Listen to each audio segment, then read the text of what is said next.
ನಮಸ್ಕಾರ ಫ್ರೆಂಡ್, ನಮ್ಮ channel subscribe ಆಗಿ ಹಾಗೆ ಲೈಕ್ ಮಾಡಿ.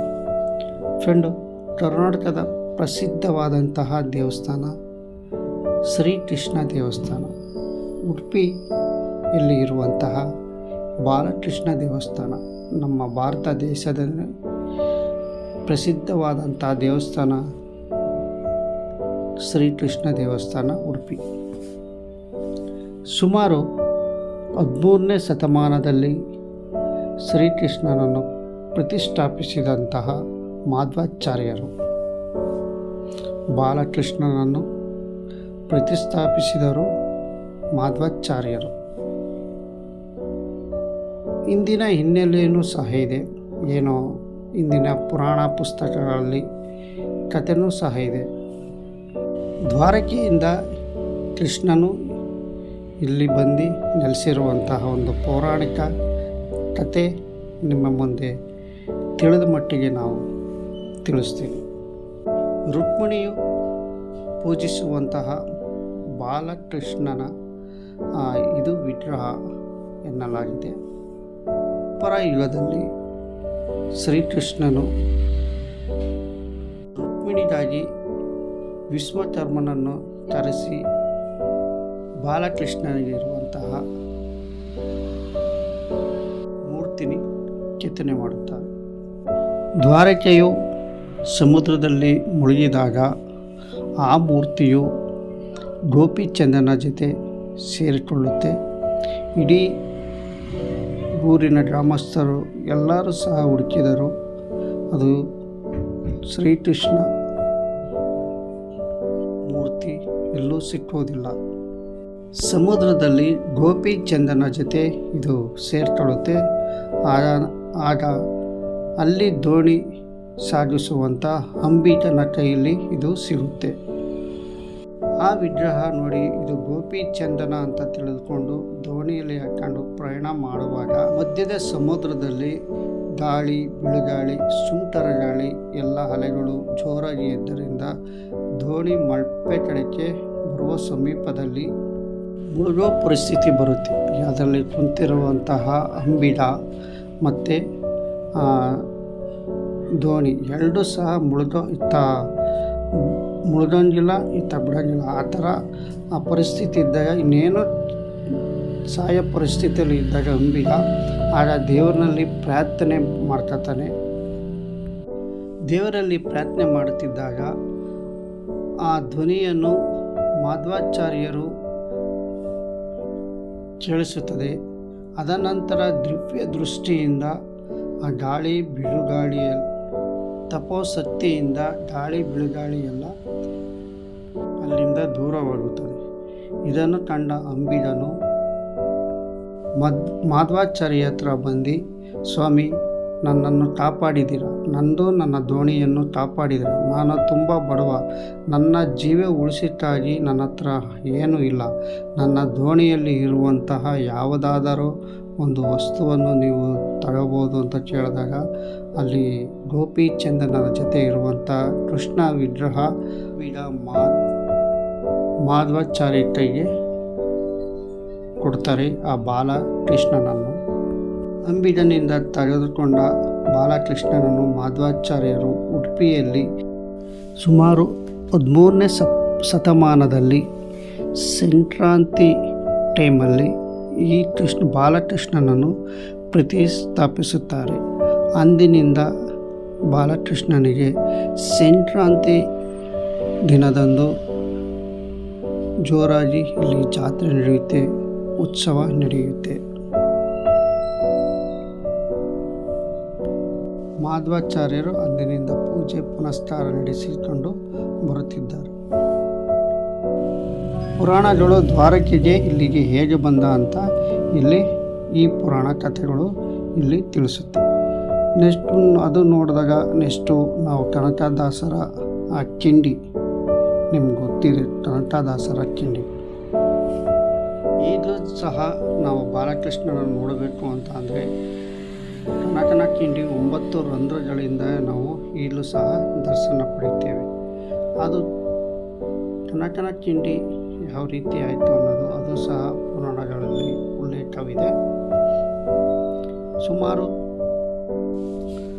16ನೇ ಶತಮಾನದಲ್ಲಿ ವಾದಿರಾಜನ ಕಾಲದಲ್ಲಿ ಕನಕದಾಸರು ಉಡುಪಿಗೆ ಶ್ರೀಕೃಷ್ಣನನ್ನು ನೋಡೋಕ್ಕೆ ಬರ್ತಾರೆ. ದೇವಸ್ಥಾನದಲ್ಲಿ ದರ್ಶನ ಮಾಡೋಕ್ಕೆ ಇಲ್ಲಿ ಕನಕದಾಸರು ಬರ್ತಾರೆ. ಆಗಿನ ಕಾಲದಲ್ಲಿ ಮೇಲು ಜಾತಿಯರು ಮಾತ್ರ ಕೃಷ್ಣನ ದೇವಸ್ಥಾನ ಪ್ರವೇಶ ಮತ್ತು ಕೃಷ್ಣನ ದರ್ಶನ ಪಡೆಯಬೇಕಾಯಿತು. ಕನಕದಾಸರು ಕೆಳಜಾತಿ ಇರೋದ್ರಿಂದ ಅಲ್ಲಿನ ಮೇಲು ಜಾತಿಯರು ದರ್ಶನ ಮಾಡೋಕ್ಕೆ ಬಿಡೋದಿಲ್ಲ. ಕನಕದಾಸರು ದೇವಸ್ಥಾನ ಬಂದಾಗ ನಿಂದಿಸ್ತಾರೆ. ಮತ್ತು ನೀವು ಚಿತ್ರಗಳಲ್ಲಿ ನೋಡಬಹುದು, ಹೊಡೆಯುತ್ತಾರೆ.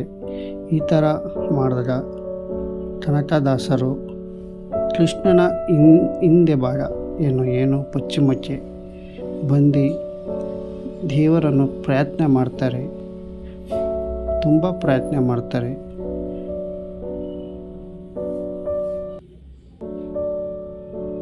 ಪ್ರಾರ್ಥನೆ ಮಾಡಿದಾಗ ಅದ ನಂತರ ಶ್ರೀಕೃಷ್ಣನು ಪೂರ್ವದಲ್ಲಿ ಇದ್ದ ಕೃಷ್ಣ ಮುಖವು ಕನಕದಾಸರ ದೇವಸ್ಥಾನ ಹಿಂಭಾಗದಲ್ಲಿ ಮಣಿಕೊಂಡಿದ್ದ ಕೃಷ್ಣ ಗೋಡೆ ಹೊಡೆದು ಪಶ್ಚಿಮ ಮುಖವಾಗಿ ತಿರುಗುತ್ತಾರೆ. ಅದ ನಂತರ ಶ್ರೀಕೃಷ್ಣನು ಕನಕದಾಸರನ ವಾಣಿ ಕೇಳಿಸುತ್ತೆ. ಶ್ರೀಕೃಷ್ಣನ ವಾಣಿ ಕನಕದಾಸರು ಎದ್ದಿ ಕೃಷ್ಣನನ್ನು ದರ್ಶನ ಪಡೆದು ನಾನೇ ಪುಣ್ಯವಂತ, ನಿನ್ನ ದರ್ಶನ ಮಾಡಿಕ್ಕೆ ಅಂತ ದೇವರಲ್ಲಿ ಪ್ರಾರ್ಥಿಸಿ ಬೆಳಗ್ಗೆ ಎಲ್ಲ ದೇವಸ್ಥಾನ ಆಚಾರ್ಯರು ಬಂದು ದೇವರನ್ನು ನೋಡಿದಾಗ ಪೂರ್ವದಲ್ಲಿದ್ದಾಗ ಕೃಷ್ಣನು ಪಶ್ಚಿಮ ಮುಖವಾಗಿ ತಿರುಗಿರುತ್ತಾನೆ. ಕನಕದಾಸರಿರುವಾಗ ನೋಡಿ ಅವರಿಗೆ ಕರೆದುಕೊಂಡು ಸನ್ಮಾನ ಮಾಡಿ ದರ್ಶನ ಪಡಿಸಿ ನಂತರ ಅಂದಿನಿಂದ ಇಂದಿನವರೆಗೂ ಕನಕನ ಕಿಂಡಿ ಅಂತ ದೇವ್ರ ದರ್ಶನ ಪಡಿಬೇಕು ಅಂದರೆ, ಶ್ರೀಕೃಷ್ಣನ ದರ್ಶನ ಪಡಿಬೇಕು ಅಂದರೆ ಆ 9 ಕಿಂಡಿ ರಂಧ್ರಗಳೊಂದಿಗೆ ನಾವು ಬಾಲಕೃಷ್ಣನನ್ನು ನೋಡಿ ಕಣ್ತುಂಬಿ ದರ್ಶನ ಪಡಿತೇವೆ. ಇಷ್ಟು ಪುರಾಣಗಳು ಈ ಉಡುಪಿಯಲ್ಲಿ ಇದ್ದಾವೆ ಫ್ರೆಂಡ್. ಈಗಲೂ ಸಹ ನಾವು ಕನಕನ ಕಿಂಡಿಯಿಂದನೇ ಶ್ರೀಕೃಷ್ಣನ ದರ್ಶನ ಪಡೆಯಬೇಕಾಗುತ್ತೆ. ನೋಡಿ, ಇಷ್ಟ ಜನ ನಮಗೆ ತಿಳಿದ ಮಟ್ಟಿಗೆ ಪೌರಾಣಿಕ ಕಥೆ ತಿಳಿಸಿದ್ದೀನಿ ಫ್ರೆಂಡ್. ಉಡುಪಿ ಏನು ನಾವು ದರ್ಶನಕ್ಕೆ ಹೋದಾಗ ಕ್ಯೂನಲ್ಲಿ ನಿಂತಬಿಟ್ಟು ರಸ್ ಇರುತ್ತೆ. ಮತ್ತು ಮಧ್ಯಾಹ್ನ ಹೊತ್ತು ಇಲ್ಲಿ ಅನ್ನದಾನ ಇರುತ್ತೆ. ದೇವಸ್ಥಾನದಲ್ಲೇ ಸಹ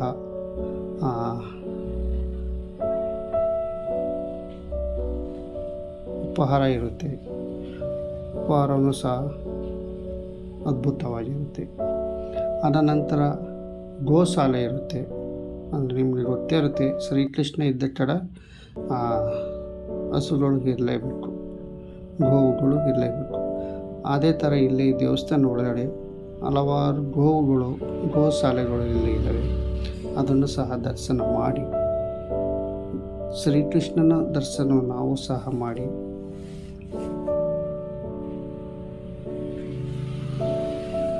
ಬಂದಿದ್ದೀವಿ ಫ್ರೆಂಡ್. ಆದಷ್ಟು ನಮಗೆ ಗೊತ್ತಿರೋ ವಿಷಯ ನಿಮಗೆ ತಿಳಿಸಿದ್ದೀವಿ. ಈ ವಿಡಿಯೋ ಮೊದಲಿಗೆ ಶ್ರೀಕೃಷ್ಣನ ದೇವರ ಬಗ್ಗೆ ಪ್ರಥಮವಾಗಿ ವಿಡಿಯೋ ಮಾಡಿ ಯೂಟ್ಯೂಬಲ್ಲಿ ಹಾಕಿದ್ದೀನಿ. ಇನ್ನೂ ನಮ್ಮ ಚಾನಲ್ ಸಬ್ಸ್ಕ್ರೈಬ್ ಆದರೆ ಲೈಕ್ ಮಾಡಿ ಹಾಗೂ ಶೇರ್ ಮಾಡಿ. ಇನ್ನು ಮುಂದೆ ನಮ್ಮ ಕರ್ನಾಟಕ ಪ್ರಸಿದ್ಧವಾದಂತಹ ದೇವಸ್ಥಾನಗಳಲ್ಲಿ ನಾನು ನಿಮಗೆ ವಿಡಿಯೋಗಳು ಅಪ್ಲೋಡ್ ಮಾಡ್ತಾ ಇರ್ತೀನಿ ಅಂತ ಹೇಳ್ತಾ ವಿಡಿಯೋ ಮುಗಿಸ್ತಾ ಇದ್ದೀನಿ ಫ್ರೆಂಡ್. ನಮ್ಮ ಚಾನಲ್ ಸಬ್ಸ್ಕ್ರೈಬ್ ಆಗಿ ಹಾಗೆ ಲೈಕ್ ಮಾಡಿ, ಇದೇ ಥರ ಶೇರ್ ಮಾಡಿ ಫ್ರೆಂಡ್. ನಮಸ್ಕಾರ.